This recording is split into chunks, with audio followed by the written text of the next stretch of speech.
On the 19th of July, we spotted German defences in front of a village. The battalion dispersed and formed a line.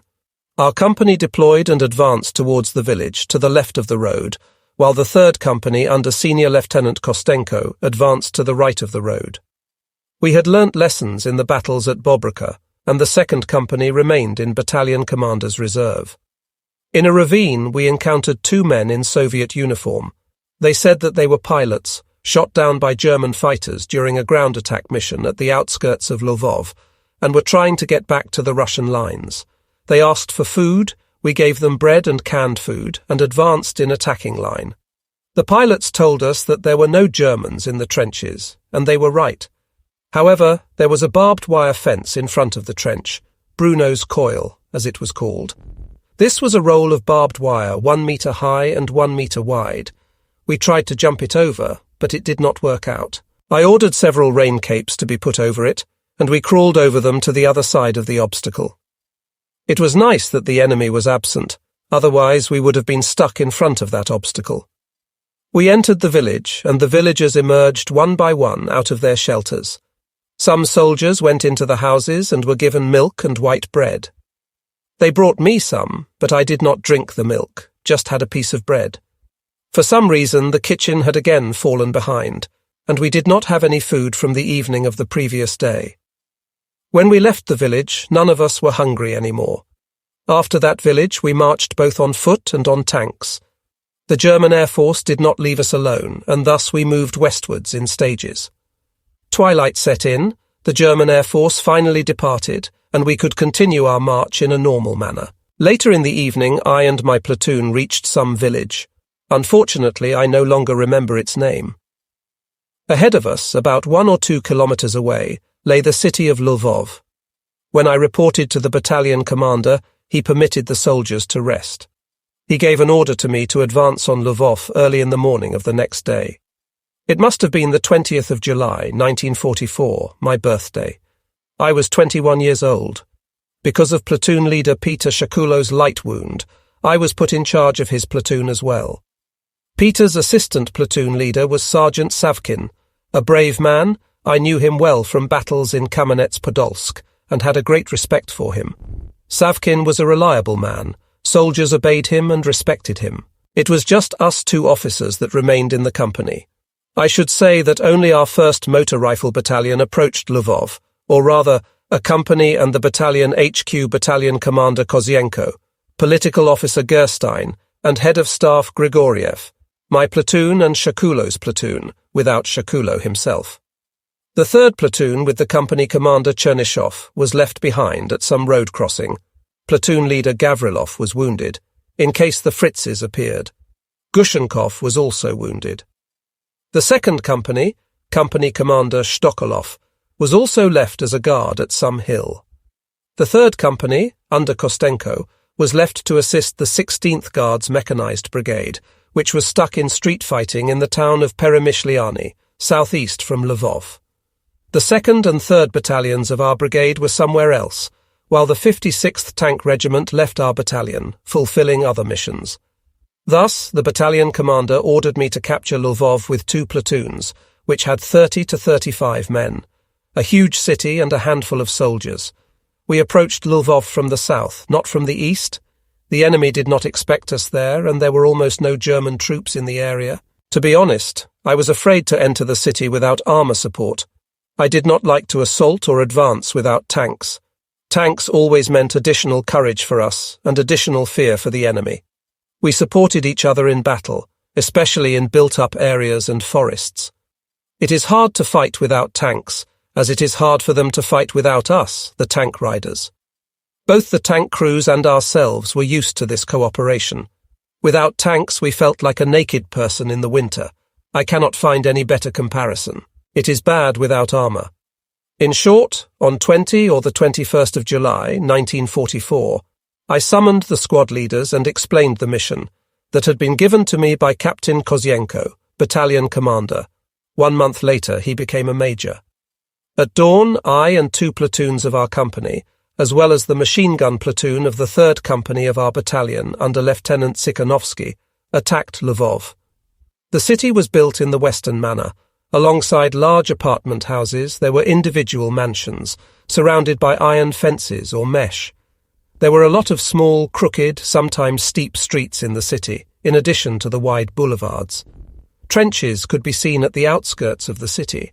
It was these that we attacked in a line. Just in case, I sent one squad, 7 or 8 soldiers, ahead as a scout party.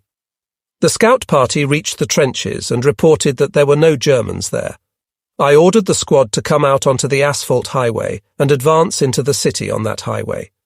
I turned the company to the road as well, and we followed our advanced point on the roadsides. This is how we entered the city. Ahead of us, some 150, 200 meters away, there was the vanguard, and the rest of the company proceeded as 2 columns of 1 on the roadsides. 2 local men welcomed us. One of them held a tray with glasses, while the other held 2 bottles of vodka, pouring it into the glasses. Each one of us came up to them, had his shot of vodka, and marched on. I also did this with thankfulness. I even had 2 shots. We entered the city from the southern outskirts, along Kultparkovaya Street. To the left of the road there were small houses, 1 and 2 stories high, while to the right there was a wooden fence. We did not encounter enemy. It was quiet as if there were no war, and the sun was at its hottest. But we could in no case be off guard, as we were not waging war against amateurs. On the contrary, we faced well-trained, strong and resourceful soldiers. One could expect anything from them. I warned my soldiers that we had no right to relax because of the small size of our force, which was only armed with 2 Maxim machine guns.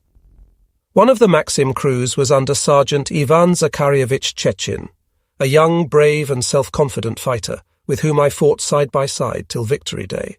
We did not advance deep into the city, but consolidated our position in the empty houses at the city's outskirts, as the battalion commander ordered it.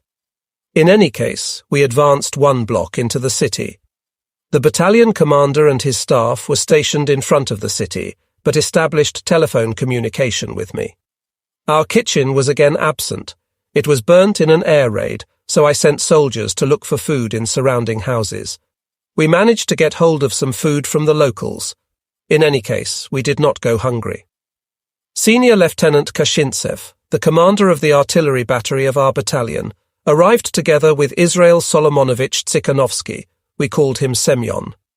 Kashintsev brought along 1 45mm gun, which was towed by the crew, but it only had a few rounds.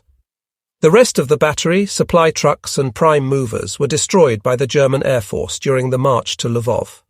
I liked Kashintsev, sometimes stuttering but ever cheerful, with a sharp mind and a good sense of humour. At that time he was 27 years old. He was an interesting person and a veteran of many previous battles. I was glad that he came. Then Tsikhanovsky and I had someone to consult with about how to capture a huge city with a company of soldiers. We did not advance deep into the city. I was afraid of entering the maze of narrow streets, which had no shelter, and where it was impossible to dig in. We could not advance through the gardens because of high metal fences of private houses. Somehow there had been more space in Skalat and Kamenets-Podolsk. We had not encountered any fences of that type. We did not have any tanks with us. We would have felt safer with them. Of what use was the 45mm gun with 5 rounds? Just a joke. We did not have any information about the enemy, its positions and presence of enemy armour. The battalion commander did not give a detailed mission to us, such as where to advance in the city. He did not bother us, we did not bother him, and that was a mistake. It was quiet and calm, no one fired at us. The German Air Force was nowhere to be seen, and we had food. They were warm, sunny days. After days of intensive march and battles on the way to Lvov, this was bliss to us. We prepared to face the enemy, placed our machine guns, even put the 45mm gun into position. We dug trenches by the houses to defend against air raids. We had a schedule for observers and a squad on duty. Tolya Kashintsev and I decided to inspect the nearest houses. I sent 2 squads ahead to check what was happening in front and to the sides of our street, and, without going too deep into the city, interrogate the locals, if any could be found anywhere. So far, the city looked dead. Locals were nowhere to be seen. Some houses were abandoned. Searching the area, Kashintsev and I found a German hospital, which was stationed in 3 or 4 four-story buildings. As far as we could understand, it was a hospital for mentally ill soldiers. We found some German personnel of the hospital. In broken German, I ordered them to feed the patients and take care of them. They understood me, and we did not come close to that psychiatric clinic. We had enough things to worry about, while Germans could take care of their mentally ill countrymen without our help. We inspected several other houses. In a brick one we found the locals, who had gathered in that house from other buildings, more vulnerable to shelling. Our scout party came back, reporting the absence of Germans in the nearest houses. Other soldiers, who volunteered to examine the surrounding area, also came back.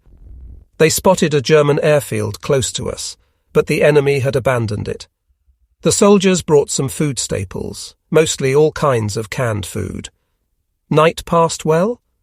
On the next day we did not receive any instructions from the battalion commander, and we were happy.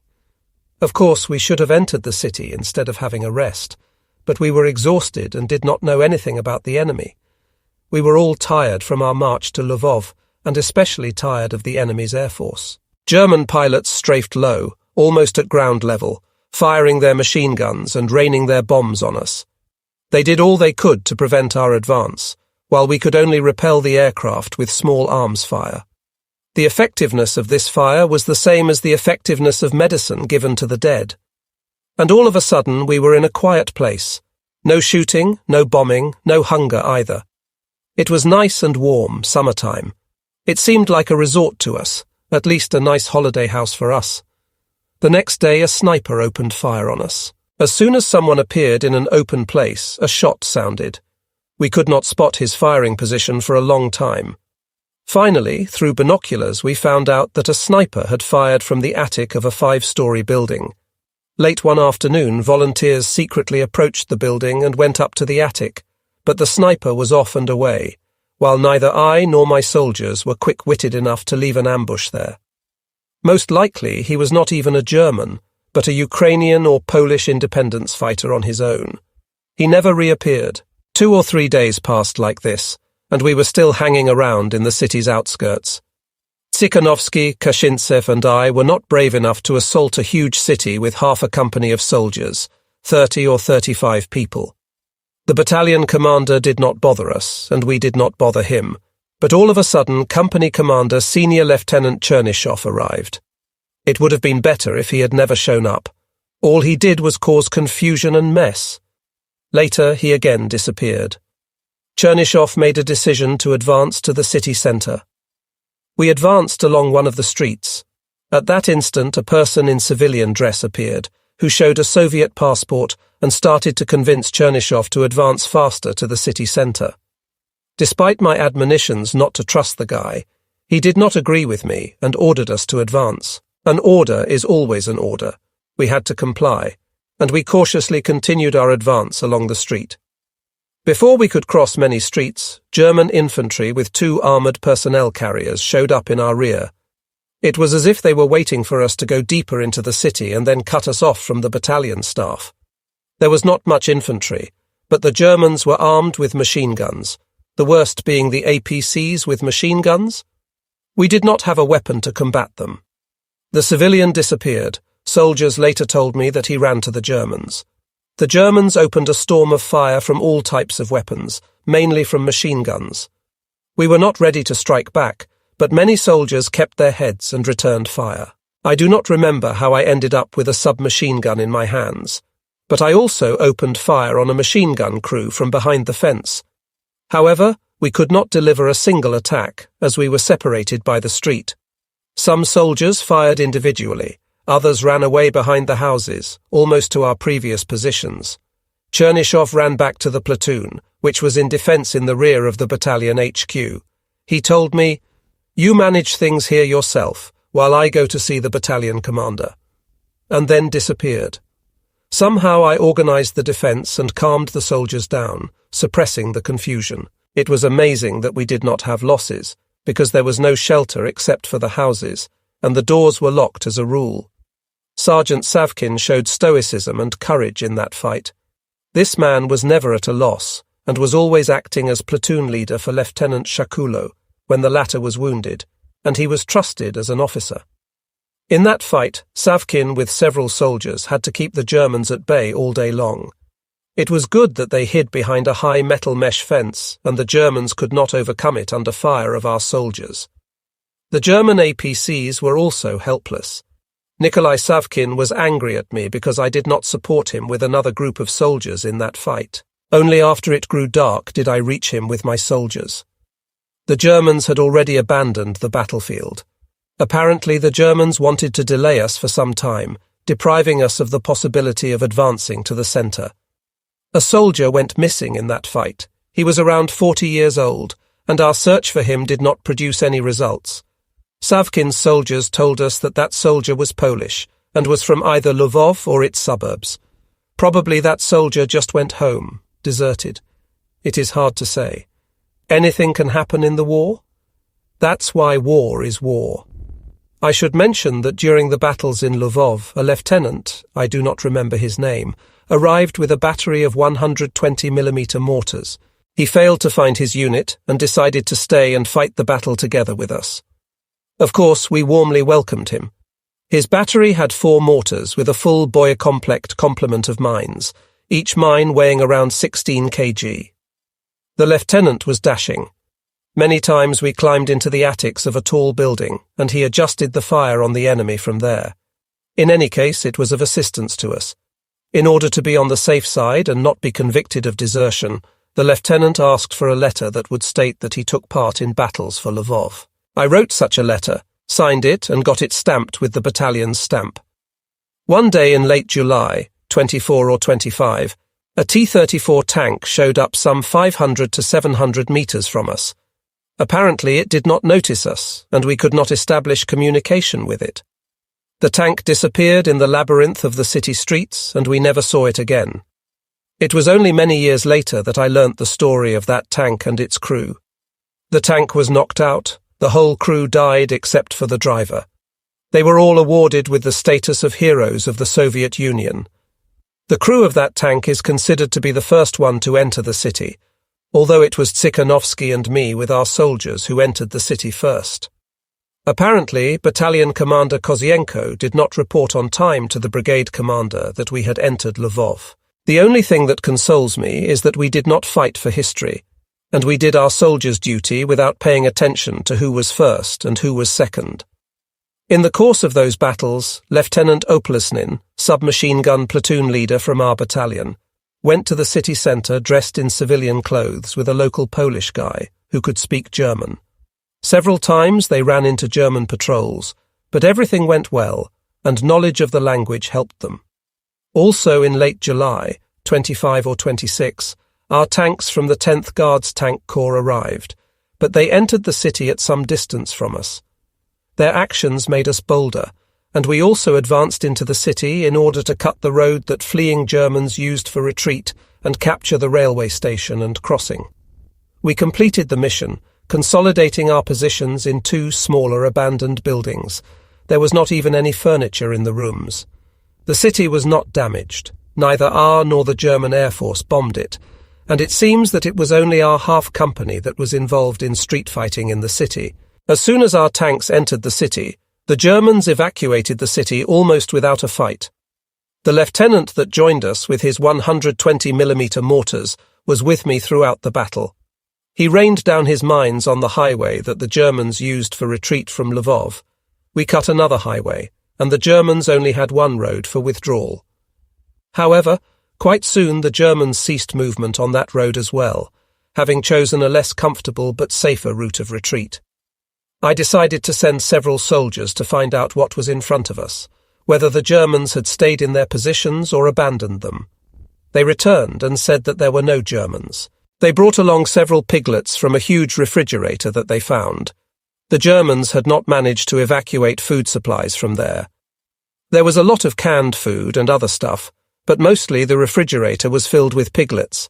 I had to send other soldiers to the refrigerator.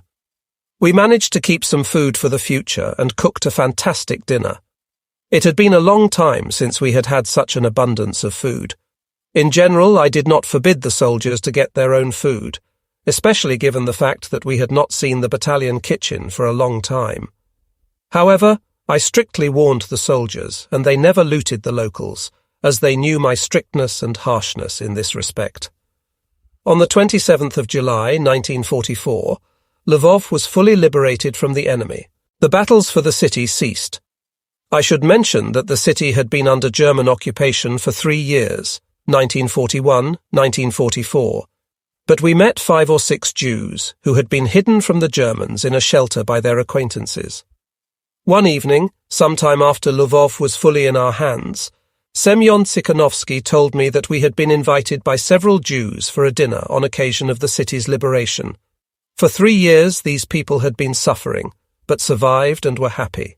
They welcomed us in the warmest possible way. The table was served just like before the war: Moskovskaya vodka, sausage, ham, canned meat and fish. How on earth did they manage to get all that food? Everything was very tasty, and we had a nice evening, just like being back home. We stayed for several days in Lvov. The 2nd and 3rd companies arrived in those days. They had separate missions. After the arrival of the rear and support units, the brigade has finally gathered all its units. On the 29th of July, the battalion received a new order to attack towards the Polish town of Peremyshl. However, several kilometers before the town, our tank army commander, Lelyushenko, directed the battalion to the south, towards the town of Sambor, and further towards the Carpathian foothills, towards the oil fields. There was no major action. The enemy retreated and did not try to delay our advance. Only in one place, at a large village, did the battalion encounter resistance. We dismounted our tanks and rushed into the village. The terrain was swampy behind the village, pitted with large trenches, apparently for drainage. Tanks could not offer any significant support to us in this terrain. We had to attack right from the village without tanks or artillery support. My platoon attacked some sort of a factory, as it turned out later, a distillery. The enemy stopped us with heavy small arms fire, and we had to lie down in the swamp. We did not suffer losses, but the enemy's fire prevented us from advancing further, especially because in front we could see the stone wall of the factory. We could not see the enemy, while we ourselves lay exposed. As soon as the Fritzes spotted any movement in our lines, they fired, forcing me and my soldiers to lie completely still. It took me a lot of effort to make it to a dry spot. 7 or 8 soldiers made it out of the swamp with me. We ran behind a house and started to look around, trying to find a way to drive Fritzes out of the factory's brick buildings. I ran forward on dry land, trying to find a better way to attack the enemy, and show the soldiers who were stuck in the swamp a route of retreat to a dry place. The Fritzes noticed me and opened fire on me, not from small arms as it was usually, but from a small caliber mortar, apparently a company mortar. We encountered such mortars sometimes, although they quickly disappeared. Shells exploded not far from me. I ran, paying no attention to the fire on me. I ran as fast as my feet could carry me, while mines exploded behind me, all falling short. I ran at least 50 meters like this, before I ran behind a house. I was not even wounded, but by hunting me, the Fritzes had been distracted from the soldiers in the swamp, and they managed to run and sneak to a dry spot and hide from the enemy's fire.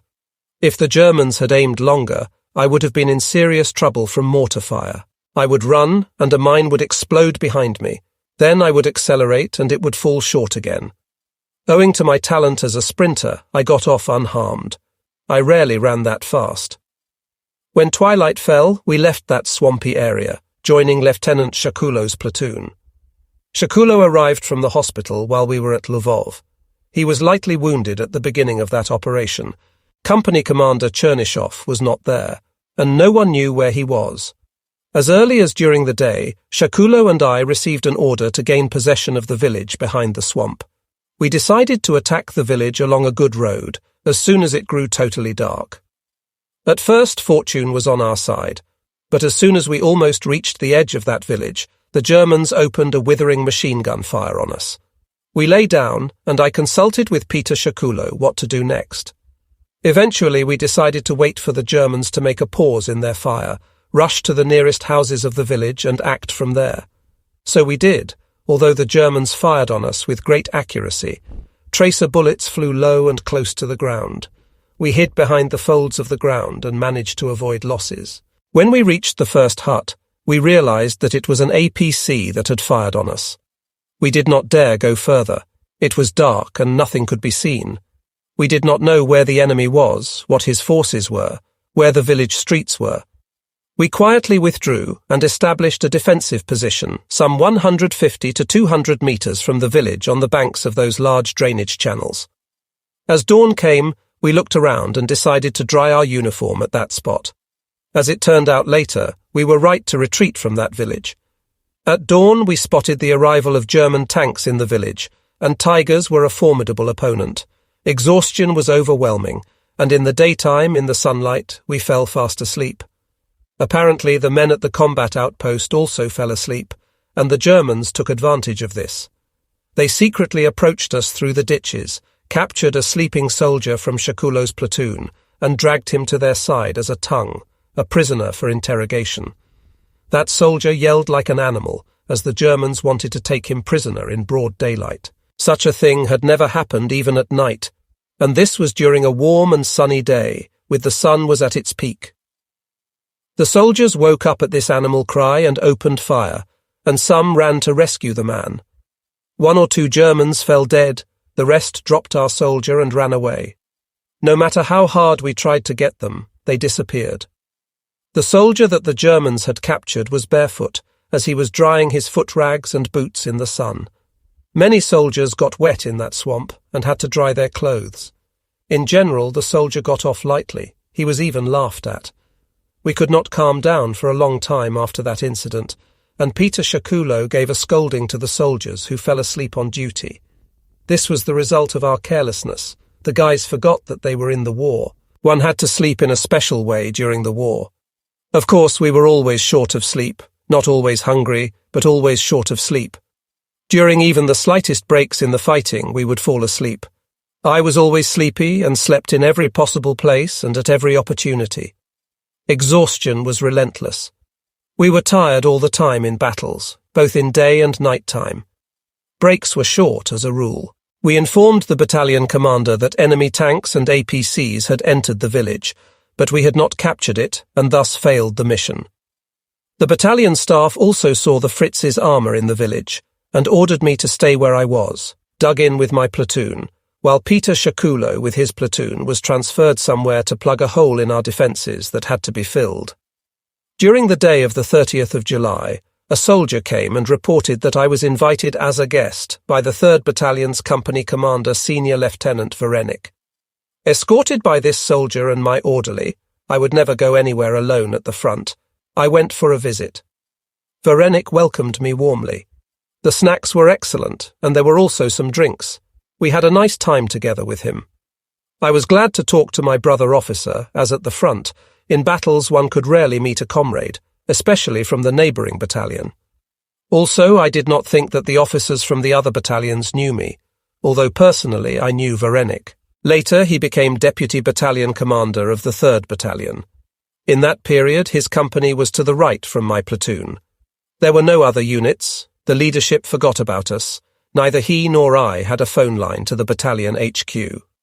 This is why we had such a nice resting session with him at the table. No one bothered us, even not the Germans. Such a thing was quite rare at the front. The next day, the 31st of July, we disengaged and left this water battlefield. For some reason, I was again the only commanding officer left in the company. Company Commander Chernyshov did not appear, while the platoon leaders, Gavrilov, Gushenkov and Shakulo were wounded.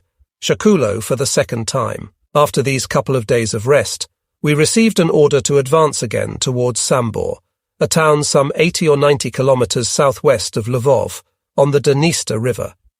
Captain Kozienko, battalion commander, again did not appoint me company commander to replace Chernyshov, appointing machine gun company platoon leader Lieutenant Karpenko for the office. Karpenko was a battalion veteran. He had fought with the battalion as early as in the summer 1943 at Kursk. I do not remember where Chernyshov was, probably lightly wounded. Several days later, on the 2nd of August, Karpenko was killed in the vicinity of Sambor at his command post in a trench by a single splinter that went right into his heart. Telephone operators, orderlies and platoon runners were in the trenches next to him, but they were not hit, although the mine exploded closer to the telephone operator's trench. Near Sambor, we dismounted the tanks at a forest edge. We received an order and the direction of advance. Our companies deployed in a line and quickly walked forward. The enemy was not seen. No one fired on us. Apparently, the Germans did not expect our assault in this area. We reached a village. Behind the village was a wheat field on the river Dniester, and on the other bank of the river we saw a city. From my point of view, the offensive was poorly organized. Even now, recalling those fights, I cannot understand why it was so. No one knew where the enemy was. There was no reconnaissance done by the brigade or its battalions. Forward. And that was it. We were supposed to hope for the best after that. Oh, this hoping for the best. The entire battalion, or to be more precise, what remained of it, almost got slaughtered.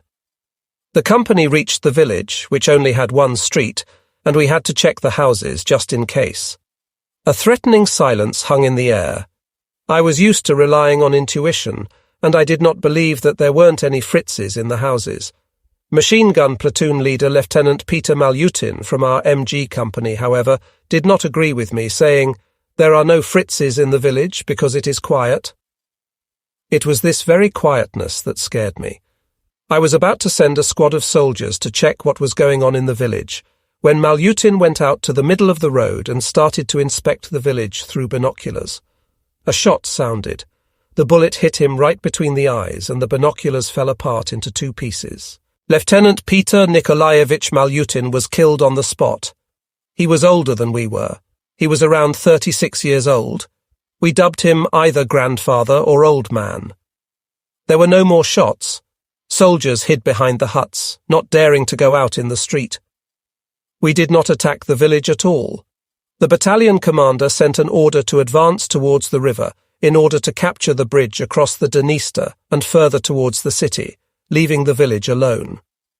We said, to hell with those Germans in the village. They would have had to retreat anyway when we captured the bridge. An order is an order, so I left the village with my soldiers, and we quickly advanced across a field to the river. As soon as we got 100 to 150 meters away from that ill-fated village, we saw a line of Germans attacking us from the rear. The Germans walked openly and fired submachine guns at our line. To be honest, we were lost when we saw the German attacking line behind us. Despite of all soldiers being experienced and having been in all kinds of troubles, we were taken aback. I did not lose self-control and shouted to my soldiers, "Fire on the Fritzes! Fire!" I also shouted to the Maxim machine gun crew, "Turn the machine gun and fire on the Fritzes!" I was not even shouting, I was yelling at the top of my lungs. Many soldiers opened fire, while the others ran from the enemy's line, retreated and thus frustrated Tsikhanovsky's machine guns. They could not fire on our soldiers, of course. Neither I nor the other officers managed to bring order and organize resistance, no matter how hard we tried. Soldiers dispersed. At least it was good that many fired on the Fritzes. When no more soldiers were left in front of me, I also ran along the hillside to the road and lay in a ditch. I saw a light DP machine gun. Some soldier dropped it in panic so that he could run faster. I grabbed it and opened fire on the line of German soldiers, as there was ammo in the drum. As I fired, my garrison cap fell from my head. I put it back on and continued to fire, before I ran out of ammo. I did not have my own submachine gun with me, although it would have been nice to have it in that moment. When I ran out of ammo, I withdrew, sometimes sneaking and sometimes in short rushes to the rear where the fighters ran, or rather frightened soldiers. One could not call them fighters. They had got scared by a bunch of 40 or 50 Germans. Later they said that there was also an APC, but they must have lied. The eyes of fear see danger everywhere. Our group was not larger than the German one, though, but we had Maxim heavy machine guns, although they ceased fire quite soon. It was either due to my fire or that of some stoic soldiers, but the Germans did not pursue us and quickly left towards the bridge, carrying their dead and wounded. Apparently, our fire on them had been successful. The Germans left, while we gathered together and started to debrief the clash with the other officers, including 3rd Company Commander Kostenko, and gathered the scattered soldiers. Our subordinates assembled too. I noticed that machine gunner Ish Muhammatov sat there without a weapon and realized that it was he who had dropped the machine gun. I sent him to pick it up. It is infamy for a fighter to drop a weapon. Soldiers came back with a feeling of guilt. They were ashamed of their fear and cowardice in battle. The proud ones suffered twice as hard in their feelings. We also did not spare ourselves. We distributed the returning soldiers between the companies and ordered them to dig in just in case. If memory serves me well, by some miracle we had no losses. The machine gun platoon of the 3rd Company under Lieutenant Sikhanovsky had disappeared during the fight, but as it turned out later, they had had to hide in thick vegetation on the Dniester shores for some time. Several days later they caught up with the battalion on the march. We were all hungry after the skirmish and arranged some snacks. During the meal, one of the officers asked me, "Where did you tear your garrison cap?" I took it off and saw 2 torn holes in it, in the front and in the back. It was only then that I recalled that the garrison cap had fallen from my head as I fired the machine gun and told the story.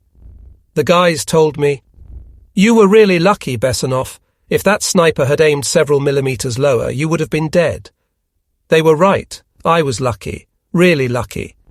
How many times have I been lucky? Quite a few. Luck at the front is quite an important thing. However, such luck does not happen very often. By the evening, our company, as well as the other companies of the battalion, dug in on a dominant hill with a steep slope towards the river, some 150 meters from the river. Some units to the left us also tried to attack Sambor. The cannonade lasted some 30 minutes. Katyushas also took part, as well as heavier missiles, launched from the ground, not from trucks. Sometimes their missiles were launched together with the launch frame, in order not to waste time for preparation. However, those units also attacked in vain. Their assault was repelled, and the Germans still held the bridge across the river and Sambor proper. On the night of the 2nd of August, a heavy rain fell from the sky. Water fell like a shower. The deluge continued all night and the whole day after. We had to ladle water out from the trenches with mess kits, and we were all soaking wet. The soil was so saturated with water that it turned into a total quagmire. In the evening, the Germans decided to drive us out from that hill. 8 to 10 T4. Tiger tanks emerged from the bushes by the river. Probably there were more tigers, but I could not see all of them. At the time, I did not understand how tigers had appeared against us, and even now I cannot explain how they appeared. Regardless of how they made it there, the main thing was their assault on our defences. The Tiger is a serious thing. Our 76mm gun could penetrate its armour only at a range of 50 metres.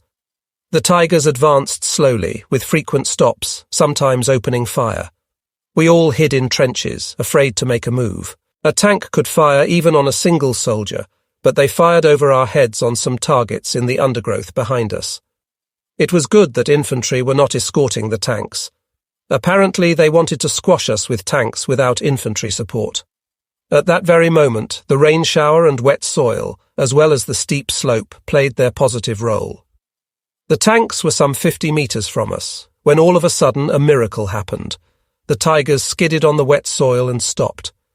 The tanks were stuck on one spot, their tracks were spinning, but the tanks could not move.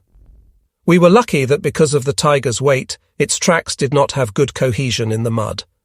The tanks could not approach our defences, and they retreated to the line of attack and then disappeared from our sight. Had it not been for the rain, they would have squashed us in our trenches. It was hot before the rain fell, and the soil was dry. Nevertheless, we suffered casualties. It was in that fight that Lieutenant Karpenko was killed, and I again had to take over the company, though not for long.